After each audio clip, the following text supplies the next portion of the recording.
We're back with Mr. Avraham Zelcer. And so, Mr. Seltzer, if there was any dimension of what we just discussed that you would like to go into more detail with, things that happened to you in Auschwitz, Mauthausen, Dachau, Fehrenwald, Budapest. I go back to Auschwitz, Okay. which probably I didn't mention. There's a lot of things, you know. Of course. Since I was working with horses, so one day our farm had pigs and cows, but that was in the vicinity in where I was. Every day, wherever they sent me in a different place. Of course, a gun on the wagon. Once I went to Auschwitz with my horse, which was very close. We picked up a lot of food, moldy food, which it wasn't edible. So they put us on a wagon and we brought it to our camp, Budi. Of course, they put it in a big kettle, all the food, and they mixed it up and they start to give it for the pigs. While we were mixing it,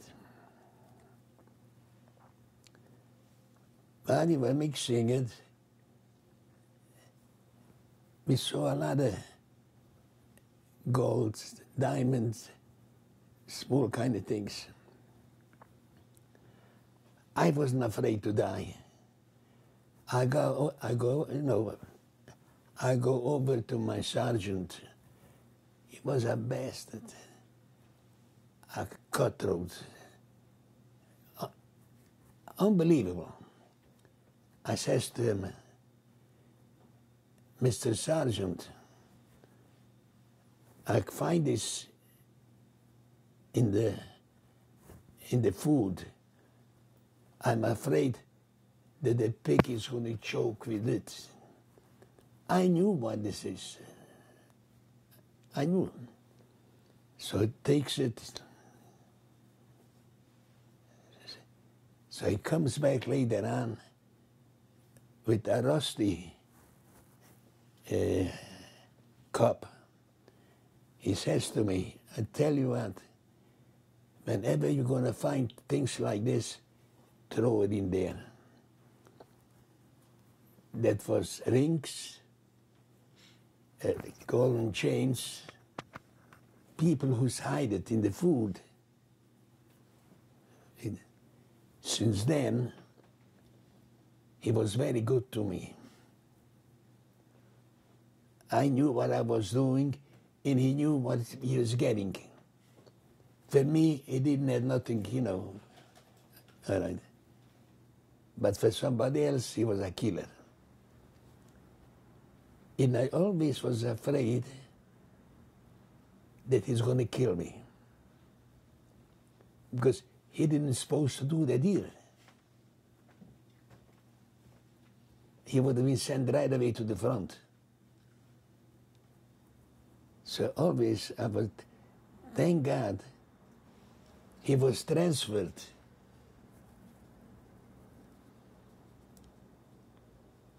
Thank God he was transferred, and I never saw him before. After. There's the commodity which I had. Yeah. Interesting. And he let me steal. He let me steal too. How is that? He let me steal potatoes on the field. Whatever we grew on the farm, he let me, hidden in the pocket. He didn't check me. Right. That was enough. It was your method of survival. Yeah. It's how you survived. It's how you survived. But I was always for sure he's going to shoot me that I shouldn't talk about it. And I didn't. I had a friend who was in the same labor camp where I was. We were partners somehow. Since, it comes always to mind. Yeah. Is there any, I mean, in this... To me, it didn't have any worth, nothing. It was golden chains. Right. It was putting in bread, it was putting in eggs, in this like, So there was just, Huh? there was a lot, you put a lot into that A cup? lot of stuff. Rings, things which was sewn and enclosed. That's it. Are there other, that's kind of fascinating. You made him a very rich man. Who? The sergeant. Yeah. You made the sergeant a very I rich don't man. know his name. Yeah. I don't know where he is. Yeah, no, I don't know. right. I stole for them whatever I can. Yeah, of course. Security. Absolutely.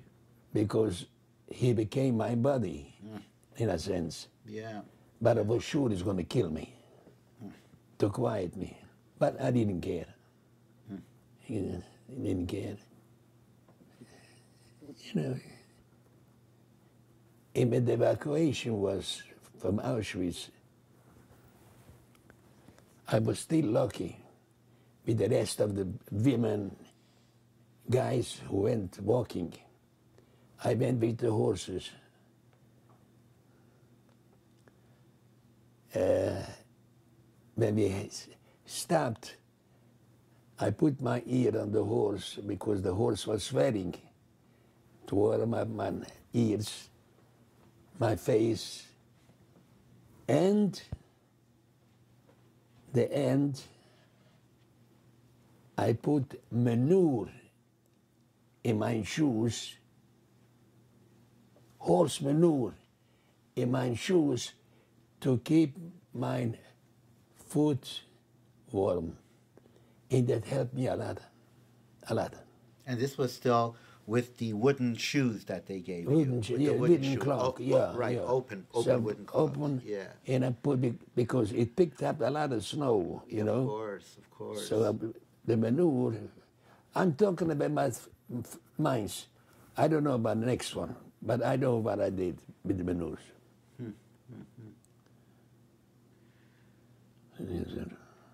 It seems that you took, and I think it was clearly your state of mind of trying to get through this. You took a lot of risks. If I do? You took a lot of risks. Risk. So tell me some more about that. I didn't care. Yeah, tell me some more about that. I took a risk in Auschwitz and in Budi because I knew the only way out, no matter what, today or tomorrow or next morning, the way out through the chimney. I was young and I didn't care. I knew that my family is wiped out. I did know they survived, some of them. So I said, I don't care. It's no use. So what are some of the other stories that come to your mind when we speak about the risks that you took in Auschwitz, for example? Anything else that comes to your mind? Because these are fascinating, these things you did. In Budi, once we came home, we were checked all the time. I had potatoes, 3-4 potatoes in my pocket. They find it. They laid me down and they gave me 5 of mom that I couldn't sit for a couple of days. But it was worth it. That's it. And 5 was very good. Because that sergeant who I stole, he said to the other, it's enough.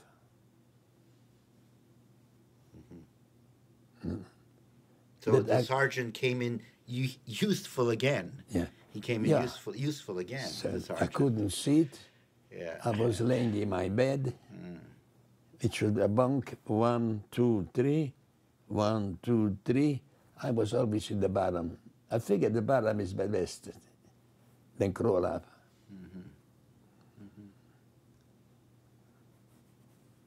And when you think about Mauthausen, is there? Mauthausen, like I told you before, they took us to a shower, and I closed my eyes and was waiting for gas. But thank God, water came. They wanted to clean us up because we shouldn't infect other people. And I had the same clothing from Auschwitz. And we were sitting there waiting for transport. In Mauthausen, we went to Dachau. In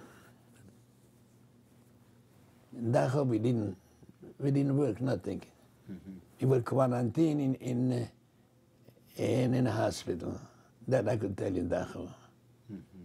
No. Then we got some help from the rabbis from London, which gave us the film. I was so angry that I threw it away. It took me a year after the liberation, somehow to come back. Tell me about that. Huh? Tell me about that. That coming back. Tell me about that. I went after I went to the DP camp. I met already people who start to become religion. And there was a Klausenberger Rebbe. I don't know if you hear about him. Absolutely. Yeah. He did a lot of good things. Unbelievable. I saw him once, Yom Kippur, to daven. And middle davening, he was crying. So he said, Rabbeinu Shalom, did I give you, ich had dir weinig Karbones gegeben. He had 11, 12 children. He married off children. He married off boys. He brought a lot of Yiddishkeit back. Unbelievable. He made a yeshiva there in Fernwald. I went in there too. So that was my home till I went to Paris. So if I'm understanding correctly, Oh? if I'm understanding you correctly, the Klausenberger Rebbe had an effect on you. The Klausenberger Rebbe. It's possible. Yeah, he had an effect on you. I mean, you went into his yeshiva. Yeah.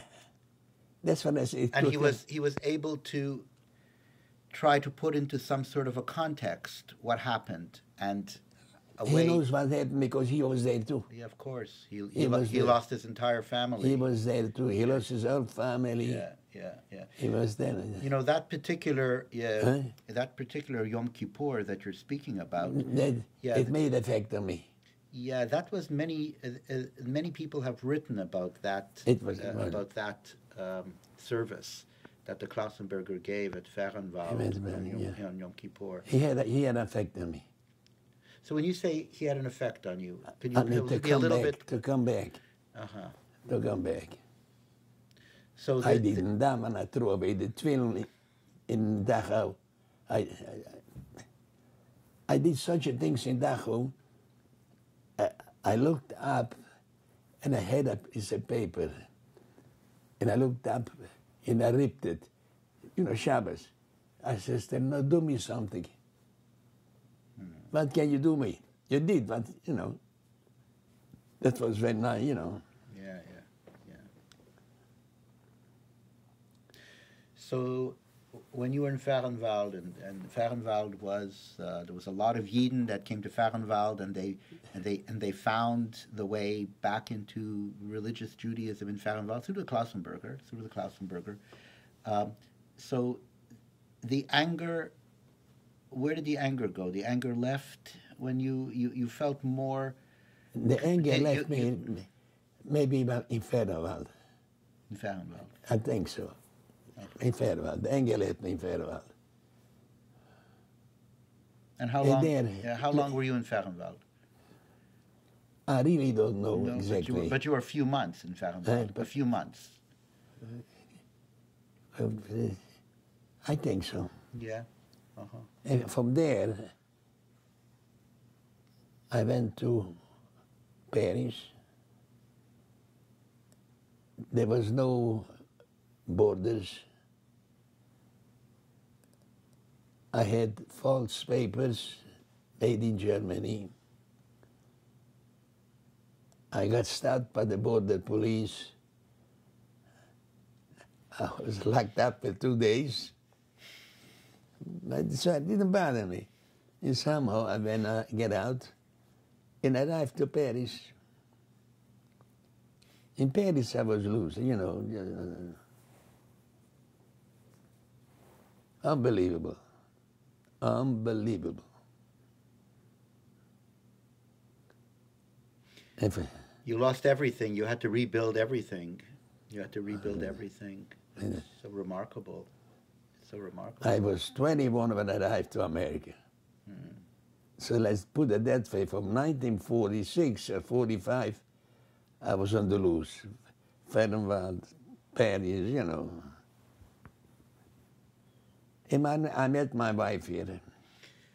Yes, and we're going to speak about your wife. We're going to speak about your wife momentarily, but I think what we're going to do right now is we're going to end this session. We're going to stop the camera, and then we're going to start again with photographs of your family and pre-war photographs of your family, and also photographs of your wife, and we can speak a little bit more about that momentarily. So we're going to stop now, and we'll continue in a moment.